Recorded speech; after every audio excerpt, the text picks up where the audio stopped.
Ihm ist der Erfolg definitiv nicht geschenkt worden. David Garrett, der mit 4 Jahren angefangen Geige spielen und in der Kindheit jeden Tag 8 Stunden auf dem Instrument geübt hat. Seine Kindheit dreht sich nur um die Geige. Vom Vater unterrichtet, führt David Garretts Weg früh ins abgeschirmte Leben eines Wunderkindes. Mit 12 erhält er einen ersten Plattenvertrag und im Alter von 13 Jahren steht er bereits exklusiv bei der Deutschen Grammophon unter Vertrag und spielt Mozart-Violinkonzerte ein.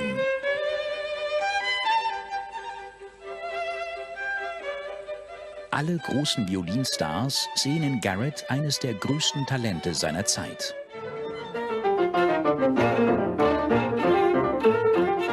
Von 2008 bis 2010 wird er im Guinness-Buch der Rekorde als schnellster Geiger der Welt eingetragen.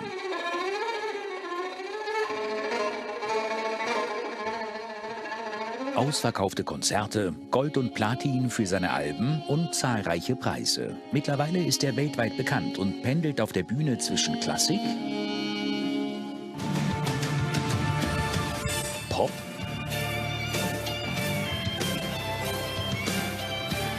und Rock.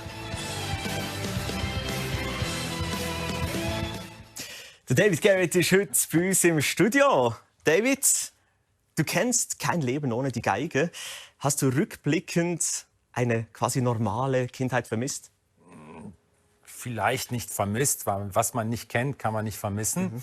Aber es war sicherlich eine außergewöhnliche Kindheit mit vielen Höhen, auch mit vielen schwierigen Zeiten. Rückblickend bin ich allerdings froh, dass ich das gut durchlebt habe, überlebt habe teilweise auch und dass ich die Musik zu meinem Projekt gemacht habe, zu meinem Leben und etwas gefunden habe, was mir unglaublich viel Spaß macht und vielleicht die negative Seite des Anfangs für mich umgedreht habe. Wir haben es auch gehört, dein Vater war Geigenauktionator und Richtig, dann auch ist immer noch. immer noch und hat dir auch den ersten Unterricht gegeben. Ja, der Geige. er hat das sehr, sehr intensiv begleitet. Und er wollte ja selber eigentlich Musiker werden. Musst du ein Stück weit seinen Traum leben jetzt? Ich lebe meinen Traum. Aber ich glaube sicherlich, dass mein Vater mit viel Herzblut dabei war, weil es schon ein Beruf war oder eine Berufung, die er gerne auch auf der Bühne ausgelebt hätte. Insofern war da schon viel Ambition mit verbunden, auch mit der Entwicklung meines Spiels. Du bist mittlerweile an über 250 Tagen im Jahr unterwegs, überall auf der Welt. Wo bleibt da die Zeit für das Privatleben? Ich hatte Gott sei Dank die Zeit in der Epidemie, Pandemie genutzt, um jemanden kennenzulernen, mit dem ich jetzt 3,5 Jahre zusammen bin. Und natürlich wird nächstes Jahr auch schwierig für das Privatleben. Wir sind weltweit unterwegs, von Australien nach Neuseeland, China, Japan, Korea, Skandinavien, Südamerika, Mittelamerika, natürlich auch Osteuropa, Italien, Spanien. Benelux-Länder und natürlich 32 Konzerte in Deutschland, Österreich, Schweiz. 4 davon in der Schweiz, nur als kleine Info am Rande. Und genau, 27. März in Basel, 7. 8. April in Interlaken und 9. April in Luzern. Genau. Und natürlich freut man sich dann auch, gerade nach so einer langen Zeit. Ich meine, wir waren letztes Jahr mit Alive unterwegs, mit dem Crossover-Programm. Aber ich war lange nicht mehr mit Klassik auf der Bühne und freue mich natürlich, etwas ganz Besonderes zu präsentieren. Etwas, was für Leute, die Klassik gerne hören, spannend ist, aber auch, und das ist ja immer mein Anspruch, auch etwas, was verständlich genug ist für ein Publikum, was sich mit Klassik vielleicht nicht beschäftigt. Du hast die Liebe gefunden. Gibt es dir auch etwas zum Runterfahren? Oder wie kannst du runterfahren bei einem so vollen Terminkalender? Ich glaube, das hat mit der inneren Einstellung zu tun.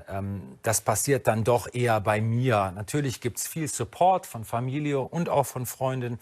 Aber diese innere Ruhe, die du für ein stressiges Leben brauchst, die muss man sich auch erarbeiten, die muss man lernen. Andere brauchen klassische Musik zum Runterfahren. Den großen Geigen des Goldenen Zeitalters, den Legenden des 20. Jahrhunderts, sollst du mit deinem Album Iconic Tribute. Es sind auch ein Stück deiner Vorbilder. Hat das Mut gekostet, diese anzufragen? Nein, Mut nicht. Es ist natürlich eine Verantwortung, wenn du als Kleinkind natürlich aufschaust zu den großen Aufnahmen von Menuhin, Kreisler, Heifetz, Mehlstein. Das sind schon die großen Vorbilder, die dich auch motivieren, inspirieren, weiter dran zu bleiben. Irgendwann mal in die Richtung spielen zu können. Und das ist ein Leben lang so, dass du natürlich versuchst, ab einem gewissen Punkt deinen eigenen Sound zu entwickeln, deine eigene Interpretation, aber trotzdem die Faszination mit diesen wirklich unterschiedlichsten Sounds, diese unterschiedlichste Art, die Geige zu spielen, auch teilweise Musik zu interpretieren. Das war besonders in den frühen 20. Jahrhunderts besonders gut ausgeprägt und deswegen auch diese Konstellation des Albums. Musikalisch hast du so ziemlich alles erreicht, was man mit einer Geige erreichen kann. Was folgt noch?